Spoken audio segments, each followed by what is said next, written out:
Welcome to Health System CIO's interview with Theresa Meadows, SVP and CIO at Cook Children's Healthcare System. I'm Anthony Guerra, founder and editor-in-chief. Teresa, thanks for joining me. Thanks, Anthony. So happy to be here. Yes, it was nice to see you at the John Forum a few weeks ago. So always It enjoy was. seeing you in person. That was a pretty fun event. So great to catch up. Teresa, you want to start off a little bit about your organization and your role? Sure. So, Cook Children's is in Fort Worth, Texas. For those of you who don't know a lot about Cook Children's, we're an integrated pediatric delivery system. So, we think about everything that you could do in healthcare, we probably do. So, we have two hospitals. We have a large physician network where we employ over 500 pediatricians, specialists, urgent care physicians in our network, and they have probably over 100 locations throughout the state of Texas. So think primary care, urgent care, specialty care. We have a home health division of Cook Children's that does home health, does DME, skilled nursing, and prosthetics, and pharmacy infusion therapy in kids' homes across the state.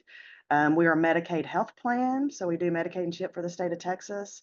And then we have a couple of joint ventures, and we run a GPO for pediatricians. So we do, if you can do it in healthcare, we probably do it, and it's all 100% pediatric focused. Another unique thing is that we're not affiliated with a teaching institution. So think about those 500 physicians all being attending physicians, like they're masters of their own domain. So we don't have residents and fellows and those types of things running around. So that makes our environment unique because the doctors are really the ones doing all the practicing. They don't have a lot of delegation to, students or people who are learning. So it's a bit different from a culture perspective. Yeah. Sometimes you're working directly with physicians.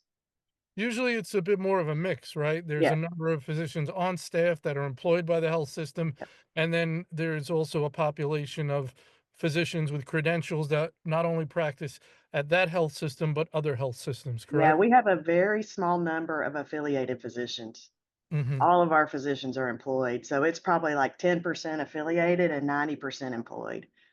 Yeah, well, you said not 10% employed, right? No, Physician. 90% employed. Oh, they're all employed with you. Yes, all employed. We have Okay, a very small subset of affiliated non-employed physicians. It's very got it. small.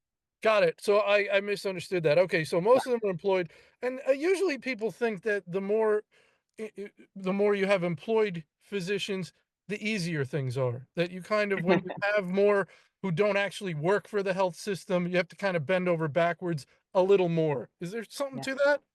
Um, I think it's probably the same. Like we cater to our physicians, so we still have the same struggles that other people do. Just because they're employed doesn't mean they want to do the things you want them to do. And with physician shortages and some of the burnout issues, we do treat them a little bit with kid gloves just because we want them to be happy and to stay with our health system. So I don't know if the employed versus non-employed really Mm. makes a difference anymore just because of the sheer shortage of physicians, and you want to keep them as part of your system. So I think you do try to cater to them a little bit. Yes. Actually, I don't know if you saw it yet, but a class report came out yesterday. There's an article I put up on our site about it, talking about clinician burnout. Yeah. It's reaching sort of epidemic proportions. It's through the roof. Um, and it's a big problem. And there is an element of EHR dissatisfaction that figures into that. It's certainly not the only reason that Yeah. clinicians are getting burned out. There are some things that are far beyond the control of whoever's in charge of IT, but there is an element of it. And there's some recommendations in the report they put out about what people are trying to do to make the technology they interact with help them instead of something they find to be perhaps difficult or distract from the focus they want to have on the patient. Tell me your thoughts on that overall dynamic of burnout. You talked about sort of cherishing the doctors, which I think is probably the right sentiment. Um, what are your thoughts around that issue? Yeah, at Cook Children's, we actually did a burnout survey of all of our employees, not just the physicians. We did originally focus on physicians, but then over time we've realized that there's a lot of burnout in all areas of healthcare. And so I do think it's important for us to focus on ways to reduce the burnout and to understand what's causing it. Sometimes the EHR is it's the most tangible thing that people can put their finger on, because they have to interact with it so much. And so I think looking for ways to reduce the amount of touches to the EHR is really where the industry is going. If you look, with ambient listening and some of the new mechanisms where things can happen without me being in front of a keyboard, I think makes physicians and nurses and other allied health professionals happier. I mean, so we're focused on how do we reduce the number of, touches to the EHR for all clinicians, because I think we could get the same amount of work done, and not have to be in front of the keyboard all the time if we can figure out how to use the technologies in the right way. So I think we're going to see a lot of work in AI. I knew the AI word would come up eventually, um, or ambient listening, computer vision, some of those newer technologies that allow you to observe or hear or watch and create documentation on the behalf of those providers or nurses or other allied health professionals, which will reduce the time they have sitting in front of a keyboard, hopefully. And that'll Right. allow them to do the things they love, which is the reason they got into healthcare is interacting with patients and people, and so not computers. So I think that's the EHR gets a bad rap sometimes because it's just the most tangible thing to point a finger at. Yeah, there's a ton of stuff there, right? In that whole discussion. So there's the burnout issue, which can to some degree be tied to the EHR and documentation and cognitive load. We hear all these kind of Yes. terms. There's the idea that ambient listening being one type of AI and that AI in general can be leveraged to reduce the cognitive load and allow them to focus on the patients. There was a study that just came out recently. I'm actually going to interview the author soon. A guy's CMIO out of Atrium Health, which I think is now Advocate Health, Jeffrey Cleveland. And the idea there was they did a study, I think it was DAX Copilot on the ambient listening, and they didn't find what I don't know if they had hoped to find. I'm sure they hoped to find, hey, this is reducing the cognitive load big time. Everyone's thrilled. They didn't find that. And there could be a number of reasons they didn't find it. And I'm going to talk to him about that. But it certainly wasn't a, hey, this is a silver bullet home run. So, and I think that was probably a little concerning or disappointing to people like yourself, people like myself that are all rooting for this stuff to really make things easier. Any thoughts around that? Yeah, this is no study, but as we've done DAX Copilot, it is really clinician dependent. Like I have emails from doctors who have said this has changed my life. It has made my it has made me want to stay in healthcare. And then I have other emails from physicians who say this thing stinks and that has not helped me one bit. Like it hasn't changed my work life at all. And so I think over time, what will happen is these systems will be smart enough to learn people's personality, work habits, etc. And that's when they'll become valuable. Today, they're kind of one size fits all. And what we're finding is that that's still not good enough. I think personalization is really going to be the key for people to really learn how to use these systems and being able to adapt it to how Teresa works and not just this is how the average physician works, because we're trying to, with the EHR, we kind of make it this is how the average person works, Hmm. not how the above average or the below average person works. And so I think eventually we're going to have to figure out, okay, how do we adapt these tools to all the varying ways people would do something, and they're not there yet. I think they'll get there, but they're just not personalized enough to everybody's experience. So it has been interesting, and we've only done about 150 physicians, and it's kind of a 50-50 split. Like it's like some have said fantastic and others have said, yeah, not worth the time or the effort. Yeah, it's really interesting. I read a post someone had put up where they're kind of exploring this issue. Um, And I think the premise of their post was there are going to be certain types of physicians that love to try stuff, that Yeah. are looking for something to help them, and they're more open to embracing and giving things a shot.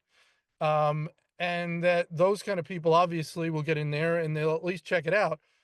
I wonder if some of the people that say it didn't do anything for me, you could give them anything in the world. If it required them to go even this much outside of their normal flow, they're going to say, because maybe they expect everything to fit exactly in the flow they have, and anything that pulls them a little outside of it.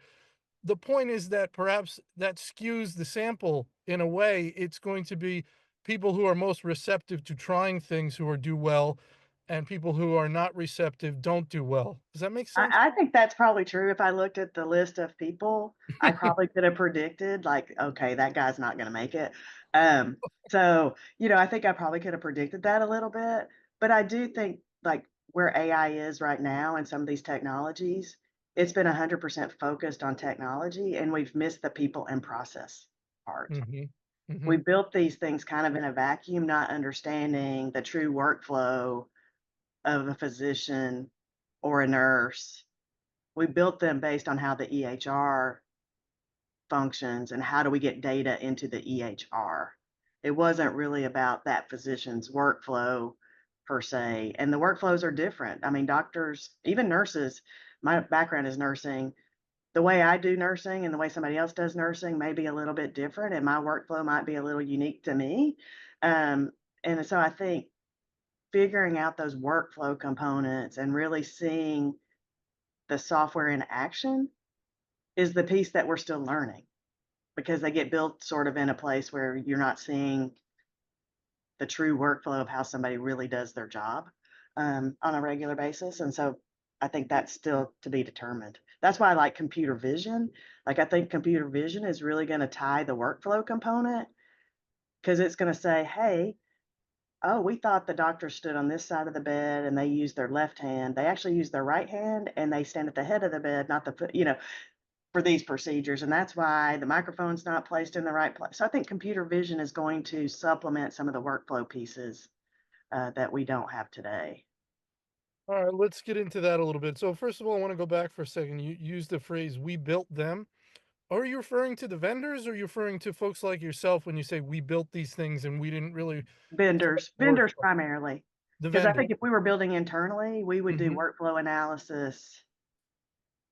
We would go out and do the informatics Mhm. part of IT. Mhm. I don't think software vendors have that luxury, right? They don't typically have access to real people until after they have a product that's, 80% there, 90% there. And when you are you talking about sort of the big EHR vendors, or are you talking about more niche vendors?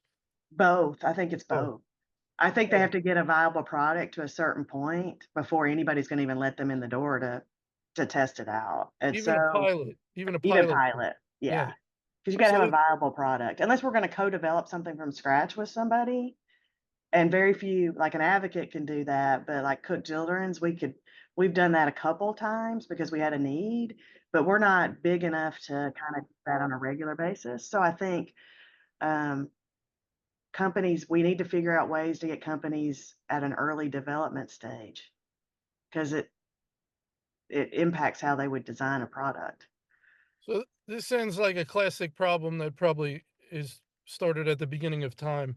You want things to come in the door that are well suited to the workflows, and the vendors would say, "But we can't get in there to learn the Correct. workflows." And you say, Chicken and "Well, egg. It's the yeah, chicken and right." egg problem, right? So It is. that's a tough one.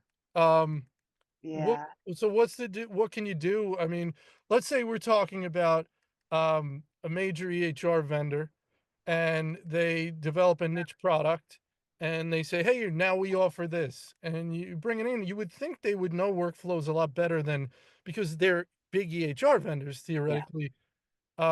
And that's a whole nother discussion that came up in a webinar I did yesterday, this concept of working with vendors that are outside of your main suite. Yeah.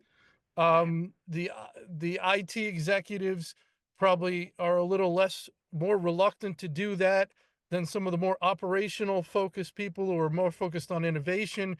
They're not perhaps seeing that big picture, tech stack, integration, long term cost of ownership. They just want to innovate and they see the tool outside the suite is really cool, and someone like yourself might be like, well, that's great, but our core EHR vendor offers something similar that'll get you, and you put a percentage on it, Yeah. 50%, 80%. So there's all these trade offs. You see certain trade offs at your level that have to be made. You may be dealing with business owners closer to the operations who don't care. They just want this cool one because it's better and it'll work better, but you have to take other things in consideration. What are your thoughts around all that?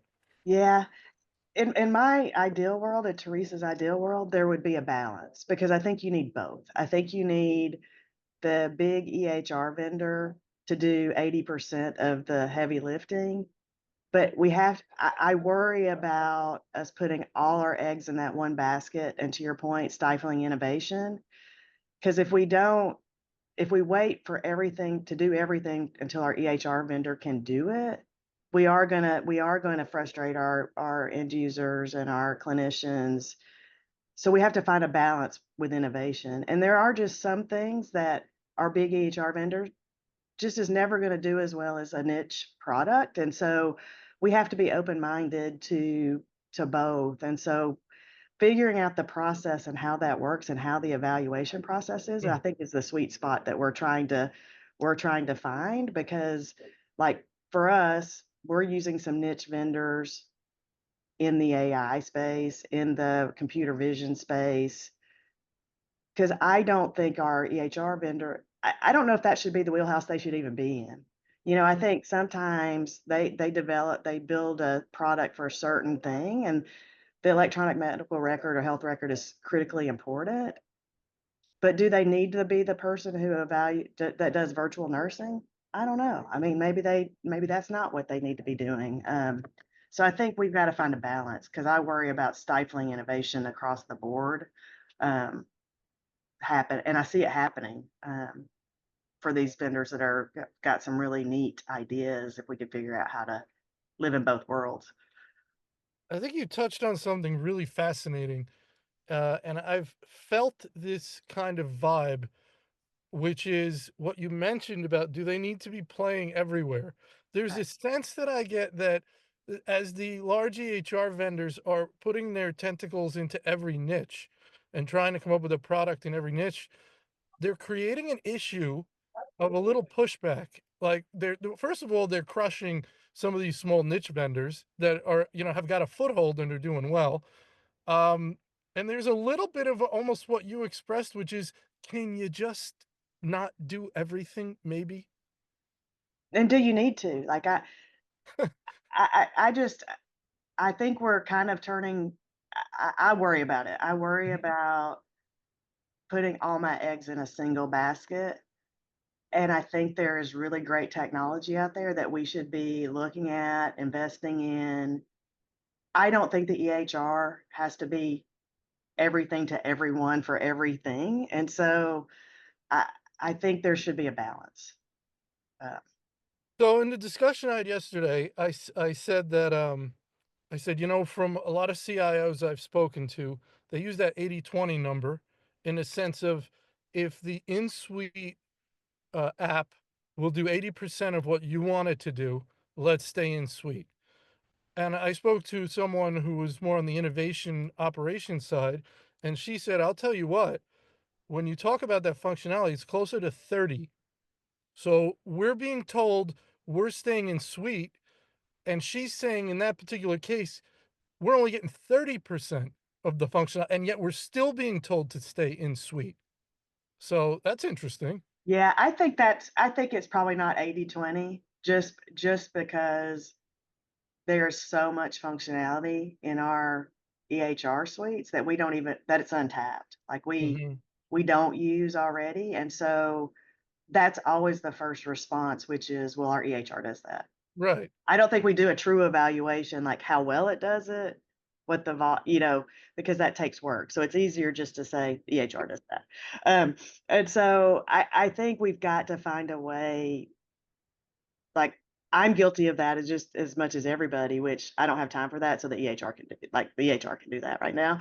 But I think it's finding the balance between both because we're going to get to a point where the EHR can't do everything, nor should we want it to. Like at some point, we've turned it into the Swiss Army knife, so it's not good at everything. Like it's 80% on everything. There's nothing that's stellar. Yeah.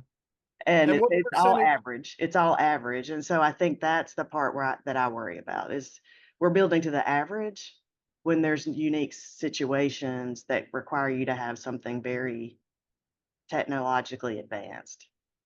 right, so as you mentioned, it's that evaluation. It's It is. who's gonna decide what's the governance process where someone like yourself with more of an enterprise view can weigh in, and somebody really close to the operations can weigh in about, let's say they're championing the niche product, the outside the HR product, and you're the voice of, "Hey, can we look at what we have in suite?"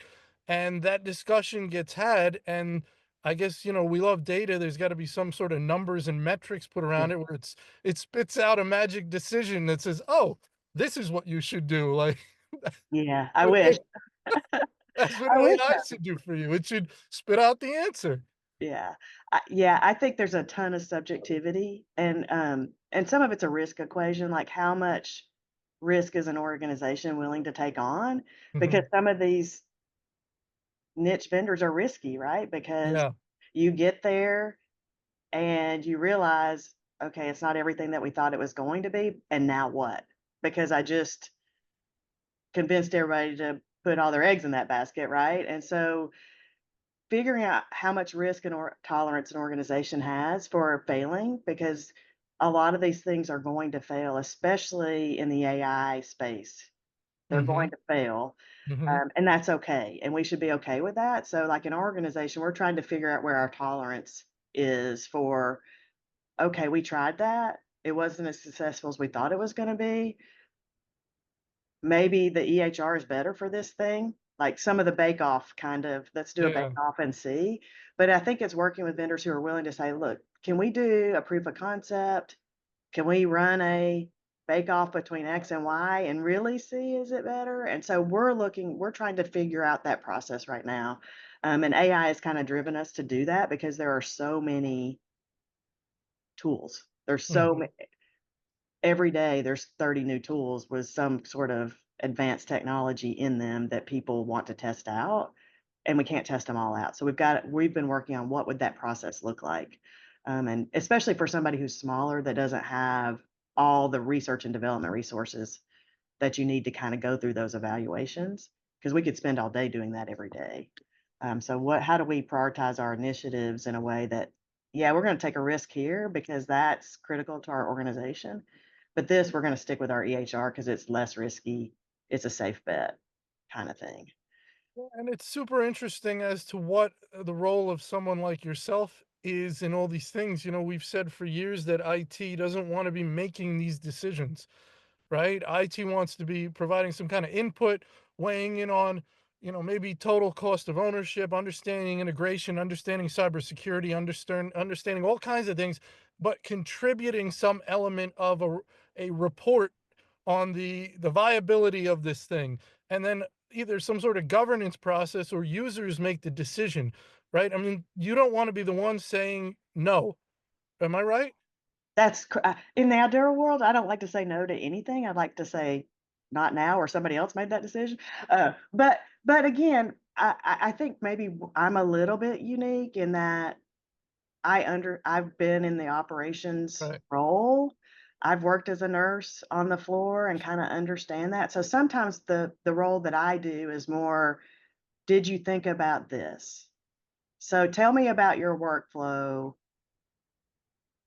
How do you envision this working? So sometimes I talk them into the no by asking them more workflow business process questions. And I think that's the CIO's job or the chief informatics person's job or the CMIO's job is to really say to folks, okay, let's talk more about your process and less about the technology. The technology is really cool and we can figure that out. But how do you envision this in your workflow? And once you start having that discussion, sometimes they get to know on their own. They're like, Yeah, I see your point. I don't know how this is going to work based on X, Y, and Z, or this step in this process. Because I'll say things like, well, that'll modify that step in your process. And they're like, oh, I didn't think about that. So I Mhm, think our mhm. job is to facilitate the workflow discussion and to really help people understand the business operations part. I mean, we've got our hands in every pot. I probably know as much about operations than as our operations folks do, just because of the amount of involvement it takes to get a technology platform running. You have to know the operations. Understood, understood. Is it also the case though that you in your position would have certain knowledge from an IT side that they would not have at all? So That's they correct. they that you can help them understand why something wouldn't work with their workflow, but you may bring things to the table, concerns about something, a product they want to use that they have no idea and will never understand around integration, security, and Yeah. these kind of things. And you say, yes, you love this. It's fantastic. And I understand how you have problems in your workflow, and this tool would be great. But regarding this particular vendor, ABC, correct? Yeah, we do that. Like we just had an instance where we wanted to use AI for a specific process. And when you look at it at face value, it looked awesome. But what we found out is all the data was actually going into the open version of ChatGPT. The average clinician or the average business Yeah. person Oh, wouldn't have okay. known that. And Oh. so we had to say to them, hey, if you want to use this, just know that everything you're putting in there is going out into the public ether and can be used by anybody. They're like, well, we don't want to do that. Right. So sometimes Right. we are that person that brings the technical expertise to because we ask those kind of questions like, Mhm, so what version of ChatGPT are you using? mhm, And what data is actually going there? They don't think to ask those questions. mhm. And so that's where some of the value that we also add to that process. All right, we only have a few more minutes here. Let's just kind of finish on this. I think on this topic. And your best advice, you want to be responsible as a steward of the organization's resources, and that's where you lean towards stable application rationalization, staying in suite, making sure things are stable, cybersecurity, spending, all these kind of things. You also want to be innovative. The users want to be innovative. They want to try new things. This is probably a very classic point of tension or balance, as you mentioned it, in the CIO position. Just your final thoughts on managing that balance and not, somebody used an expression yesterday about staying in suite. They called it the walled garden of mediocrity. I was like, "Wow, that is brilliant." I Love mean, it. not very flattering to whoever it's to the organizations being referenced, but your thoughts, your final piece of advice on managing that balance. Yeah, I think it's really finding your operational counterpart and forming that relationship and having them deeply engaged with the looking at the innovative products because they will also help you either stay on the platform path if that's the most responsible thing to do, but they will also help you see, okay, we could venture out a little bit here and we could take on a little more risk and we could try something and I'll be by your side to help you. So having that, for me, it's the chief medical officer, it's the president of our physician network, it's our chief nursing officer. If we can stay in sync, they will actually be the ones that help you through the hard times when you're having to be the person who says, "Yeah, we just can't do this technically. This is a really bad decision," and they'll support you. But if you're not having that regular interaction, I think it hurts you when you try to say no, for the right reasons.